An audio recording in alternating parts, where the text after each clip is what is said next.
I know for a fact that is definitely the reason I need this, because it's going to be a long video, ladies and gentlemen. The Batman Arkham series is undoubtedly one of the best game series of all time.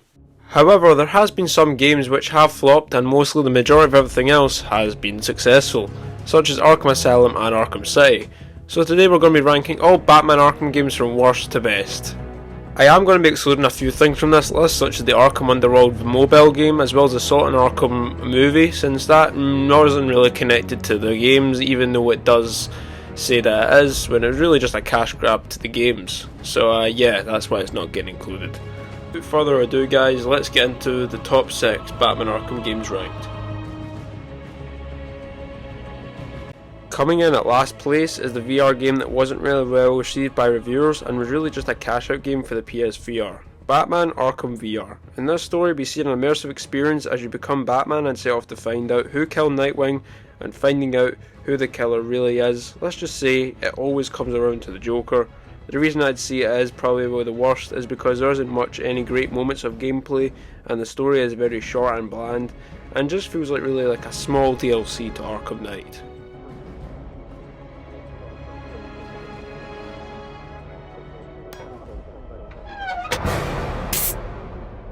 Come here!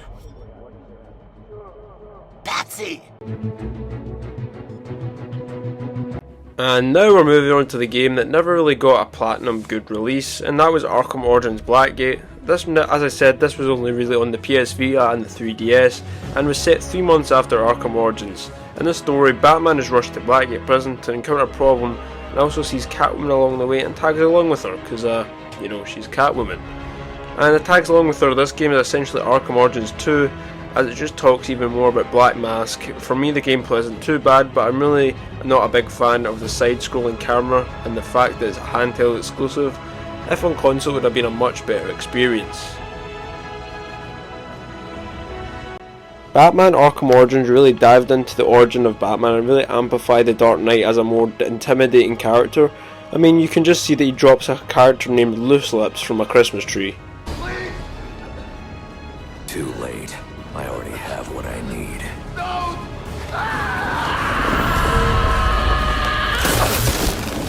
You're crazy!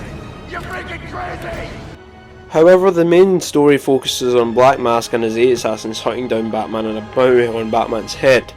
Obviously, it does turn out to be the Joker in the end, because every single goddamn game has to lead to the Joker.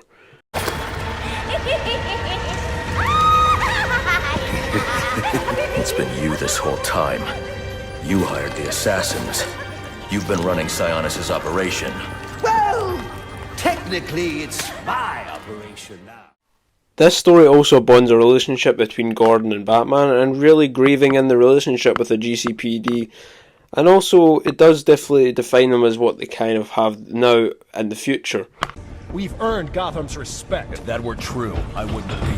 The final boss of this game is in fact Bane, but instead he infects himself with even more Titan form, really causing him to turn into some mutated Hulk, Shrek looking shit. Yeah, he's essentially the Hulk, and yeah, he kind of beats the living shit out of you, but also you end off with the Joker, so it's not all that bad.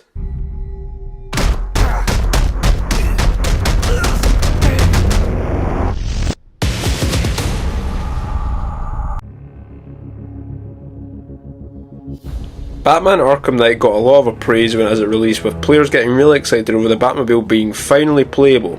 However, the story is fairly okay, with the Joker being in Batman's head most of the time and going right up his ass, if you kinda know what I mean. And he is going up against Scarecrow in the game, as well as the Arkham Knight, revealing to be Jason Todd, which feels pretty obvious at some point, as throughout the story all around Batman Arkham Knight. It's kind of a great game in which we see add elements from Under the Red Hood animated film, so I guess we kind of see that Under the Red Hood kind of links to this game. Obviously it is a great game with some add-on elements and DLC elements of Red Hood, Harley Quinn, Nightwing and Robin, and obviously the Batgirl DLC, which was also really great. But all around, Arkham Knight is a good game, and kind of ends the Arkham series to a good halt. Ah yes, Batman Arkham Asylum. The one that changed the game and definitely superhero games in general, and was definitely the game that started all to change superhero games that were even before all of this into even better, more serious kind of games, and even went on to create such as other great games that were superhero themed like Spider-Man most recently and Spider-Man Miles Morales. You can really always just thank Arkham Asylum for being that. From its very simplistic story to hunting down the Joker in the asylum, to coming across some great supervillains such as Poison Ivy, Bane and Killer Croc, which scared the living shit out of me when I was 9. Yeah. And you just really can't forget about Titan Joker at the end of the first game as well. I mean, that was just an epic moment. The game went on to have some great ratings, become really successful, and obviously setting up the rest of the series, and went on to creating one of the best video game sequels ever, in my opinion. Never let you win. Never.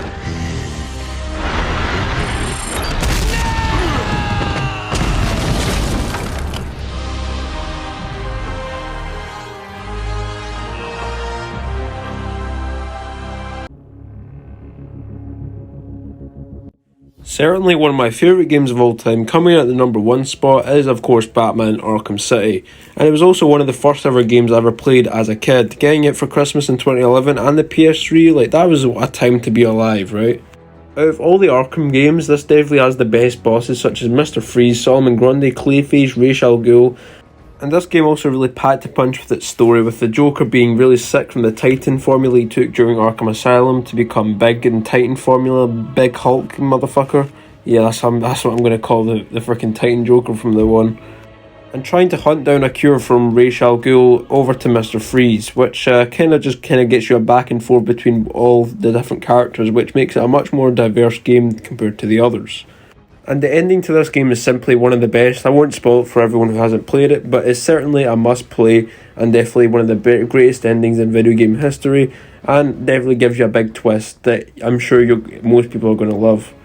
DLC with kind of Nightwing and Robin and Catwoman really sum up the kind of story arc to this game, as well as also making it with the kind of Harley Quinn Revenge DLC, which I particularly enjoyed when I first started playing this game, and obviously the little side Catwoman missions, which had you running around Catwoman as Catwoman, sorry, not in Catwoman, that sounds even worse. Jesus Christ, what am I on tonight? I'm on sus material, man.